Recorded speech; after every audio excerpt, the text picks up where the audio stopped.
आज लोकसभेच्या चौथ्या टप्प्यासाठी मतदान होतंय। यात महाराष्ट्रातील 11 मतदारसंघांचा समावेश असून आज हिना गावित यांनी मतदानाचा हक्क बजावलाय।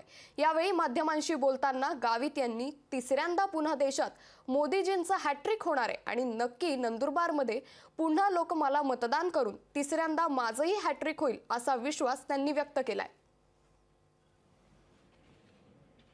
राज्यातल्या पहिल्या मतदार केंद्रावर आणि पहिल्या मतदार असलेल्या नंदुरबार जिल्ह्यामध्ये सकाळी 7 वाजल्यापासून मतदानाला सुरुवात झालेली आहे। आता नुकतंच डॉक्टर हिना गावित यांनी मतदान केलेलं आहे। आपण त्यांच्याकडून जाणून घेऊया काही प्रतिक्रिया। ताई, तुम्ही आत्ताच मतदान केलेलं आहे, तर तुम्हाला आता काय वाटतंय की काय होईल?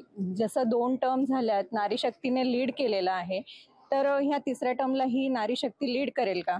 हो, नक्कीच माझा विश्वास आहे की या आपल्या आज होत असलेल्या मतदानामध्ये मतदानाची टक्केवारीही वाढेल आणि तिसऱ्यांदा पुन्हा देशात मोदीजींचं हॅट्रिक होणार आणि नंदुरबारमध्ये पुन्हा लोक मला मतदान करून तिसऱ्यांदा माझंही हॅट्रिक होईल असा विश्वास मला आहे। महिला आमच्या जे आहे मतदार, तर पहिली महिला खासदार या मतदारसंघाची म्हणून मला हा बहुमान या मतदारसंघाच्या लोकांनी, जनतेने मला आशीर्वाद देऊन पहिली महिला खासदार म्हणून देशाच्या संसदेमध्ये पाठवलं आणि या गोष्टीची मला पूर्णपणे जाणीव आहे आणि म्हणून मी आपल्या मतदारसंघामध्ये मागच्या 10 वर्षामध्ये महिलांसाठी विशेष करून मी अनेक योजना राबवल्या।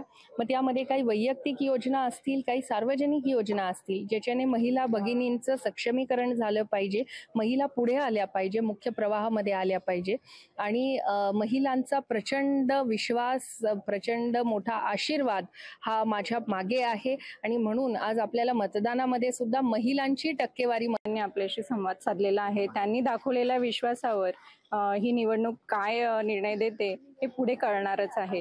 कॅमेरामॅन मनोज बिरारींसोबत पल्लवी प्रकाशकर, नंदुरबार, लोकशाही मराठी। लोकशाही मराठी, ऐका, पहा, जागरूक रहा।